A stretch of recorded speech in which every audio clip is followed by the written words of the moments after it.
আসসালামু আলাইকুম, শুভ সকাল। আজকে আমি আর আমার এক বড় ভাই দীপ, আমাদের উদ্দেশ্য খুলনা থেকে মঠবাড়িয়া বেড়াতে যাওয়া। প্রথমেই সাচিবুনিয়া মোড় হয়ে রূপসা ব্রিজের দিকে যেতে হাইওয়েতে উঠলাম। সেই ঠান্ডা হাওয়া, ফাঁকা রাস্তা, মনে হচ্ছিল সিনেমার শুটিং করছি। মনে হচ্ছে যেন প্রকৃতি আমাদেরকে ডাকছে।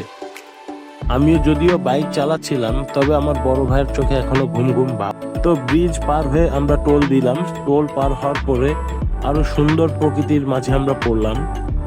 রাস্তার দুই পাশের গাছপালার জন্য প্রকৃতি আরো সুন্দর লাগছিল। রাস্তার হালকা হালকা বাতাস আমাদেরকে শীতল করে তুলছিল।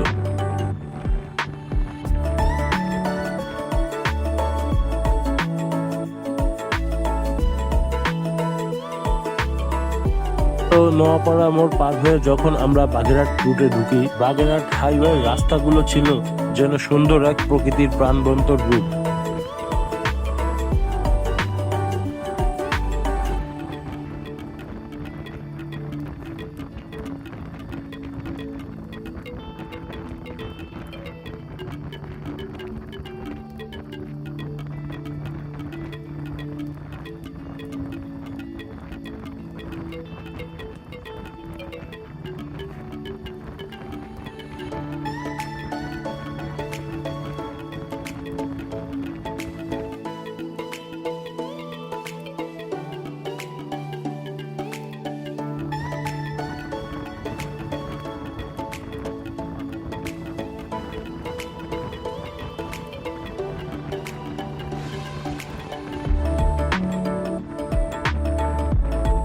দেখুন সকালের সূর্যটা কত সুন্দরভাবে জ্বলজ্বল করছে।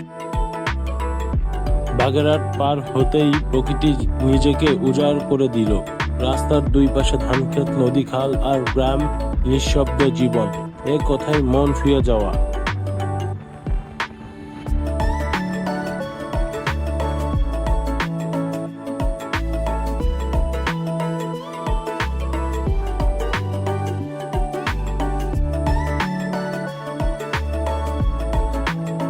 পিরোজপুর পৌঁছে ট্রলারে নদী পার হওয়া ছিল সফরের সবচেয়ে শান্তিপূর্ণ মুহূর্ত।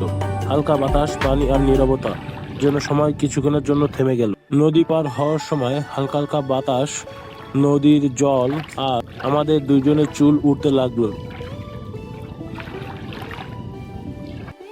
নদী পার হওয়ার পরে যেন আমরা প্রকৃতির আরো কাছে চলে গেলাম। ছোট্ট ছোট্ট আঁকাবাঁকা পথ, তবে রোডের দুই পাশেই অমায়িক সুন্দর দৃশ্য। বরিশালের যেদিকেই আপনি যাবেন না কেন, দেখবেন ছোট ছোট লোহার ব্রিজ। এই লোহার ব্রিজ আপনাকে পার হতেই হবে। মূলত নদী, বিল, খাল এই নিয়ে বরিশাল, এটা আমরা সকলেই জানি। তো এই প্রকৃতির পথ পাড়ি দিয়ে আমরা পৌঁছলাম প্রায় মঠবাড়িয়ার মধ্যেই।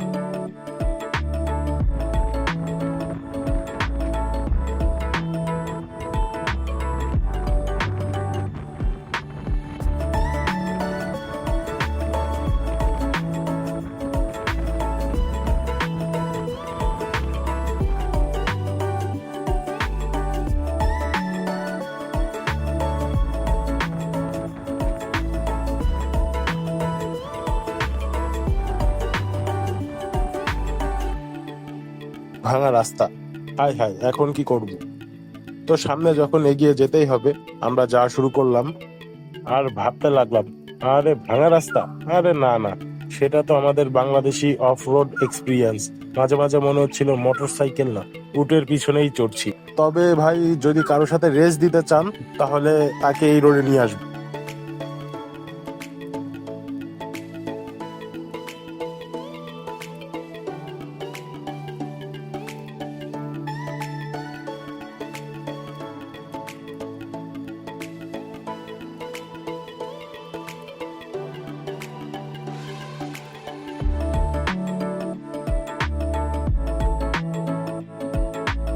শেষমেশ আমরা এত সব ধকল পাড়ি দিয়ে পৌঁছালাম মঠবাড়িয়া।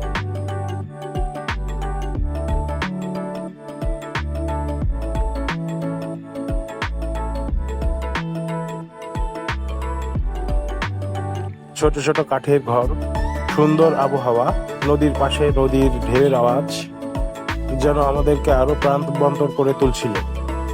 প্রকৃতির এই মনোরম দৃশ্য দেখে আমাদের মনে হচ্ছিল যেন আমরা ওখানেই থেমে যাই। তো গ্রামের মাটির রাস্তা, মেঠো পথ ঘোরাফেরা করলাম। পাখির কিচির মিচির ডাক এবং ঝিঝি পোকার আওয়াজ আমাদেরকে আরো মন ছুঁয়ে দিল গ্রামের প্রকৃতির মায়ায়। দিন শেষে গ্রামীণ প্রকৃতির এই মায়া ছেড়ে আমাদেরকে ফিরে যেতে হবে আমাদের শহরের কোলাহলে। তো আমার মনে হয় অবসর সময়ে শুধু শুধু টাইম নষ্ট না করে সকলেরই কোথাও না কোথাও ঘুরতে যাওয়া উচিত। শহরের আশেপাশে আছে গ্রামগঞ্জ, অনেক জায়গা আছে যেখানে গেলেই আপনি মন ছুঁয়ে দিতে পারবেন গ্রামীণ পরিবেশে। তো সবাই ভালো থাকুন, সুস্থ থাকুন, আমাদের সাথেই থাকবেন। ধন্যবাদ।